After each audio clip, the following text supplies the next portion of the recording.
Just after Israel entered into the Sabbath last week, President Joe Biden made an astounding speech where he claimed that Israel has put forward a new ceasefire/hostage negotiation proposal. Then he launched into the rest of his speech where he made no sense whatsoever by urging Israel to accept the details of this proposal, all while knowing it would be 24 plus hours before Israel had a chance to respond. After all, it was Shabbat, and Israel's government actually takes the Sabbath off. Since then, the United States has spent their time trying to sway Israel's left-leaning politicians to their side, and they've put forward a resolution in the UN Security Council urging Israel to accept this preposterous deal. This new proposal is not only bad for Israel and good for Hamas, it's also revealed that the United States can be pretty sinister and underhanded when trying to force Israel to surrender to all of the bad guys who want to kill them, as well as capitulate to world pressure. Today's episode, we're going to reveal all the sneaky details of this very unorthodox and bad for everybody, except for Hamas, of course, proposal. I'm Luke Hilton, and this is the Israel Guys.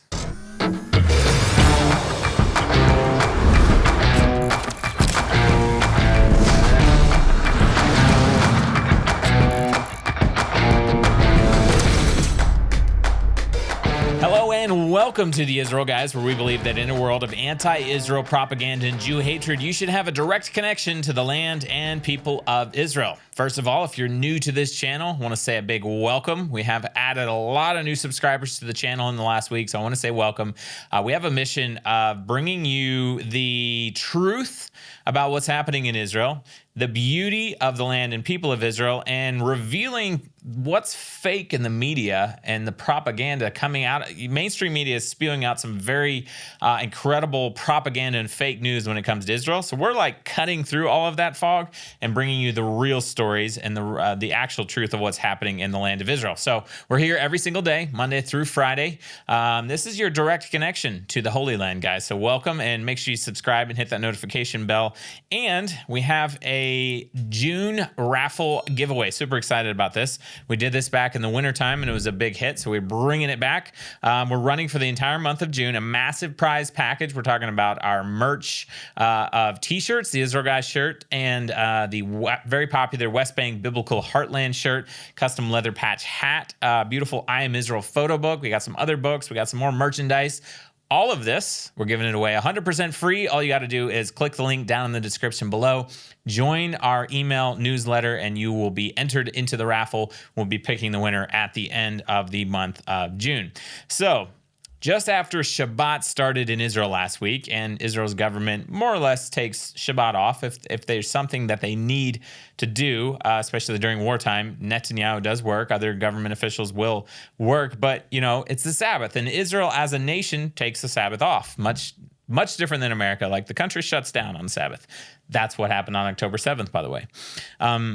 Just after the Sabbath started, so Biden knew this, and his entire team knew this. They waited for the sun to go down on Friday night, which meant that it was about midday on Friday, about noon on Friday, right?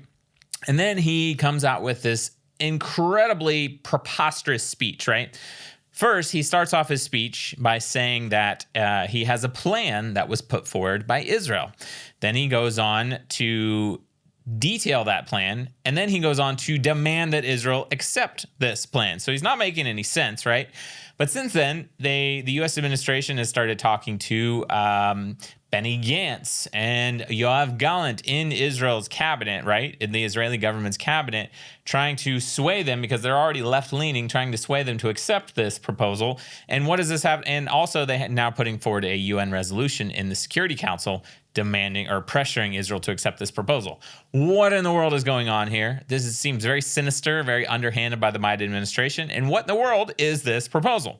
So first off, I just want to play 20 seconds of Biden's speech right here. Now, after intensive diplomacy carried out by my team, my many conversations with leaders of Israel, Qatar, and Egypt, and other Middle Eastern countries, Israel has offered a comprehensive new proposal. It's a roadmap to an enduring ceasefire and the release of all hostages. Now, as Biden said, he said, quote, Israel has offered a comprehensive ceasefire, something to that effect, right? Now, number one, Netanyahu, as we'll see in a minute, has come out saying, don't believe everything you see in the media. There's a lot of fake news coming out. And I don't believe Israel has confirmed or denied that this was their proposal. But Biden's just coming out making a blanket statement saying Israel has put forward this proposal. It does not seem like Israel has put forward this proposal at all. But Biden is slanting it that way to add more pressure to the Israeli government to accept this proposal. Now, Biden goes on in his speech to say that this proposal has 3 phases. And obviously, this is a deal, right, between Israel and Hamas that would stop the fighting and try to make all parties happy, except it's not going to make everybody happy. Now, phase 1. A full ceasefire for 6 weeks, 42 days, right? Withdrawal of Israeli forces from all populated areas of Gaza. In other words, the IDF is retreating from Gaza, right? Release of, and here's where it gets sticky, a number of hostages. Not all hostages, not all live hostages, all dead hostages, not all bodies, not release of all the hostages. No, release of a number of hostages in exchange for, and this is where it gets even sketchier, hundreds of Palestinian prisoners. Biden doesn't say release of a number of hostages and release of a number of terrorists from Israeli prisons. No, he says release of a number of hostages and release of hundreds. I think he actually said Palestinian political prisoners, which is just not true at all, as you'll see in just a second. And then he says Palestinians would return to their homes in all areas of Gaza. Humanitarian assistance will surge with 600 trucks entering Gaza every single day.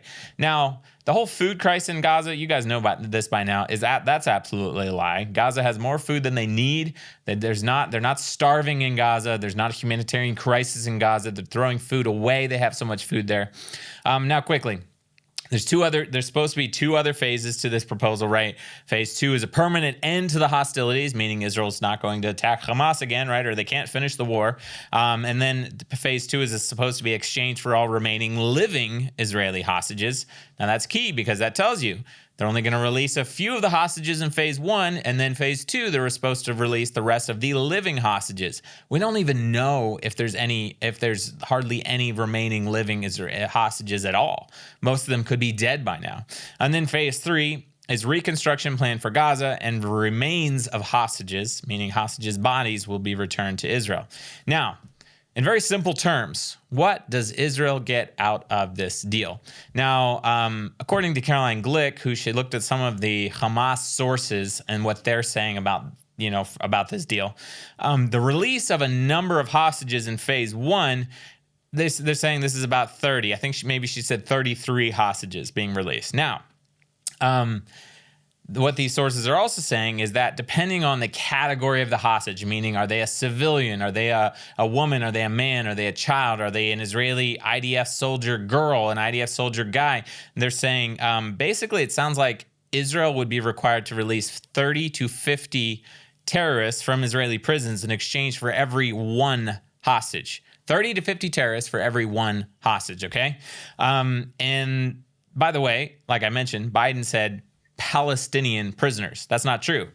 We're talking terrorists. There's no such thing as like a Palestinian political prisoner in Israel's prison system. No, these are terrorists. They're in prison because they're criminals, but they're worse than criminals. They're terrorists who have either killed or attempted to kill people, most often Jews, right? Israelis. Some of these guys are serving life sentences for murdering Jews. Bottom line, and the list goes on.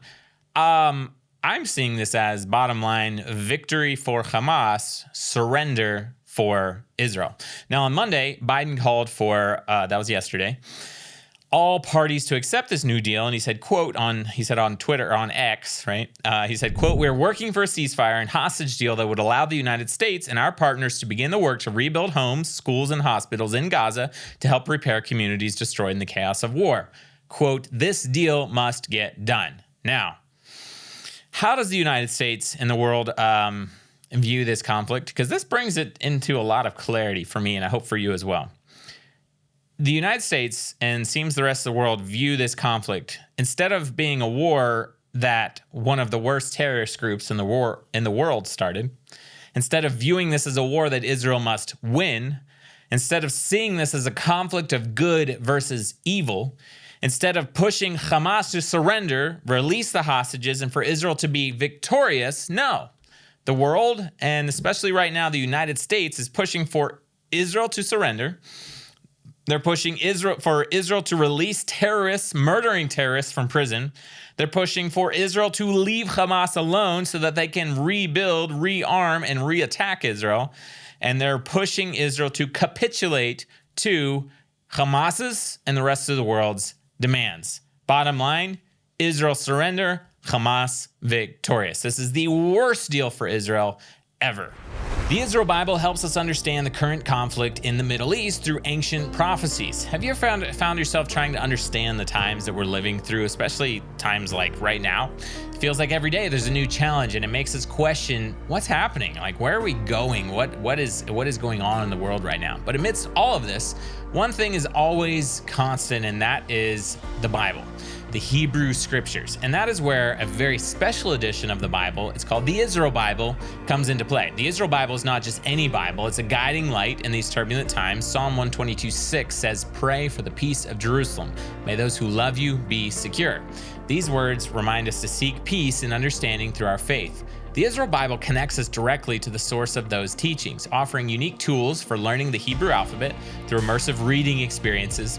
Imagine reading the scriptures in its original language. We're talking English, Hebrew, and even some transliteration in the Israel Bible so that you can read it no matter where you're at with the Hebrew language.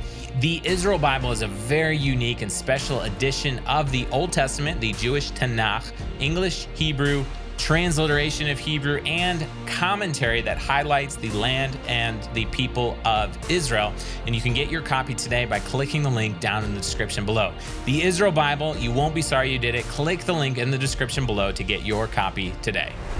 So as we talk about the responses to this proposed hostage negotiation ceasefire proposal, right? I came across an article or newsletter written by a pastor here in Israel, head of a ministry / kind of church here in Israel.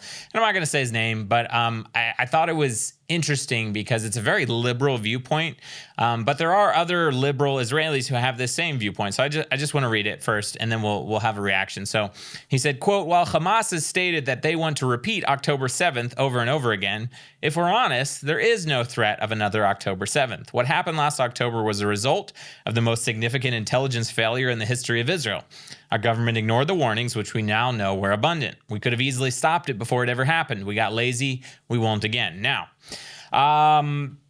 Israelis that I know would not trust this statement. Israelis that, and now again, I'm sitting in a studio in Israel's biblical heartland, surrounded by 500,000 Jews and about 1.5 million Arabs, the majority of whom actually support Hamas and support Hamas's actions on October 7th. These guys don't trust this statement because there's absolutely the danger of October 7th happening again. And yes, while there was an intelligence failure by the Israeli government and Israel on October 7th, that's not the entire story. And yes, there is a danger of October 7th happening again because Hamas wants to eradicate and eliminate Israel and the Jewish people. Fatah, who controls the area I'm sitting in right now, and also has that same goal. And guess what? 82% of the Arabs in Judea and Samaria support Hamas in their actions. Guess who else wants to repeat October 7th? Hezbollah in Lebanon, the Palestinian Islamic Jihad. You got Iran, Iraq, Yemen, right? Israel surrounds all these enemies, and now we have an Israeli, a pastor in Israel saying, nah, there's no danger of October 7th happening again. But it gets worse, okay? He said, quote, "While I would prefer for Hamas to be destroyed and another entity to take charge of Gaza," and I left this out, but he said not Israel. He's like another Arab entity from one of the other Arab countries is what he suggested. He went on to say, I would take the deal. Get our people home. Before we know it, we will arrive at the 1-year anniversary of their brutal captivity. By the way, phase 1 of the deal does not allow for bringing all of the hostages home. He went on to say, "The responsibility of the Israeli government is their survival. If after our hostages return home, Hamas continues to be belligerent, there's no reason we cannot conquer them again." Now, this is just a very terrible, very liberal viewpoint because just because we're 8 months in and we're tired of the war, he's saying we should give in to Hamas, wait till they attack us again to deal with them again, which is what has happened for the last 20 years, by the way. Because if Israel does not eradicate Hamas now, we'll just have to repeat October 7th and the last 8 months or some other version of that, because a lot of versions of October 7th happened leading up to October 7th. There's been many wars. There's been tens of thousands of rockets shot at Israel. Israel's had to go into Gaza before. This is just this was like the straw that broke the camel's back. And now we have this guy saying, nah, we should just kind of capitulate now, and then when Hamas attacks us in the future, we'll just deal with them again, like we always do. It's a very liberal, very terrible viewpoint. How many times has Israel started dealing with Hamas in the last 20 years?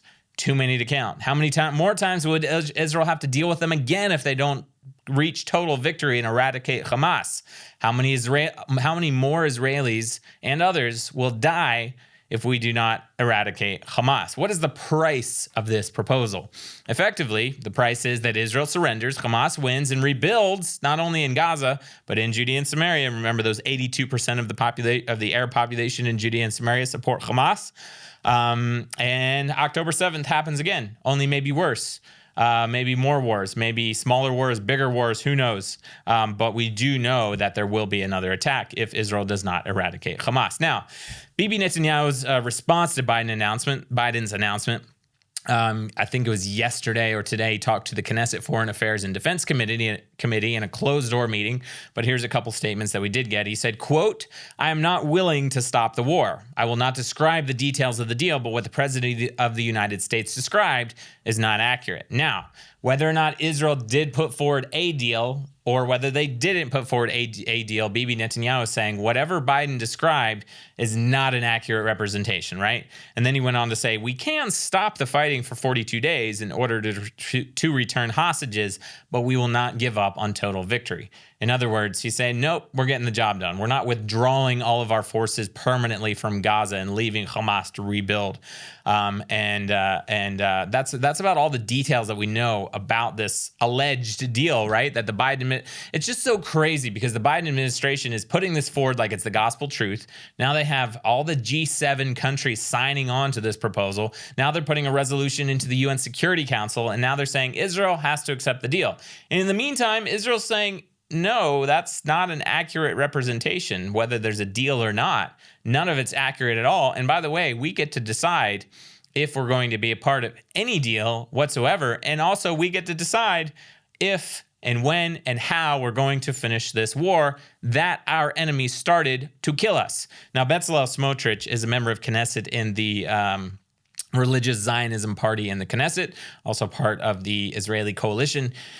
In a statement to the press yesterday, he responded and he said, quote, "The conduct of the war cabinet is failed and dangerous. Time and again, they repeat the same mistakes. Time and again, they give into Sinwar. Time and again, they give up all the red lines, humiliate the state of Israel. And again, the result is that Hamas digs in its heels." And he emphasized, he said, quote, "Our hearts are with the families of the hostages. We embrace them and we are committed to bringing them all home. The last few months we have proven to all of us, has proven to all of us that there's not, it is not through negotiations with Sinwar, but only by increasing the military pressure and firing until Hamas surrenders." And then he went on to say that if, God forbid, if heaven forbids, the government decides to accept this surrender proposal, he calls it surrender proposal, he said he will not be a part of the failed leadership. And he goes on to say that he will basically leave the coalition if Netanyahu accepts this proposal that the Biden administration has put forward. Now, I do want to say, like, all of our hearts are with the hostages, right? I've met family members of the hostages. It's the most horrific thing, and I can imagine putting myself in their shoes and being in its same position. It's an extremely horrific and tough position to be in. According to the Torah, even, the return of hostages, the preservation of life, it's among the highest commandments in Scripture. It's just the question of, does this cause Israel to surrender? Does it cause Hamas to be victorious? How many more lives will be lost if hundreds of murderous terrorists serving life sentences for murdering Jews are let out of prison and returned back to public life? How many more lives will be lost, soldiers and civilians, if Israel capitulates and surrenders and then Hamas rebuilds and it's only a matter of time before they attack Israel again? By the way, there are family members of hostages that are against any deal that is bad for Israel, that, any deal such as this. There are those family members that have family members and friends still hostage in captivity that are against Israel capitulating and taking any such deal like this. They are out there. It's very important. So obviously we mentioned it already. There's international pressure building up. The G7 countries, Canada, France, Germany, Italy, Japan, UK, the United States, they've all signed onto a statement saying that Israel should, quote, fully and it's fully, and they're fully and comprehensively standing behind this proposal and pushing Israel to accept this deal. The United States is working on pushing a proposal in the UN Security Council that would pressure Israel to accept this deal. Pressure is mounting up. It's building up, and we just hope and pray that Bibi Netanyahu will make the right decision for Israel to be totally victorious, because the bottom line is Hamas must be eradicated. All around, this is the worst possible deal for Israel, and the United States is being very sinister and underhanded in how they've gone about presenting it and now pressuring Israel using the rest of the world, the United Nations, the G7 countries, going to other politicians in the Israeli cabinet, trying to sway them over to the deal. Bottom line is, don't forget this. It's very important. It would be surrender for Israel and victory for Hamas.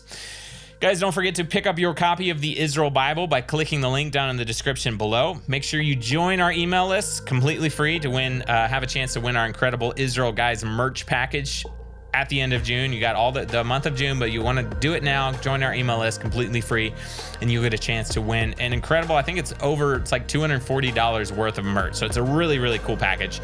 Don't forget to subscribe and let me know what you think about today's topic in the comment section below. As always, tune out the fake news and tune into what is actually happening here in the land of Israel. Remember, we're here every single day, Monday through Friday, with your direct connection to the land and people of Israel.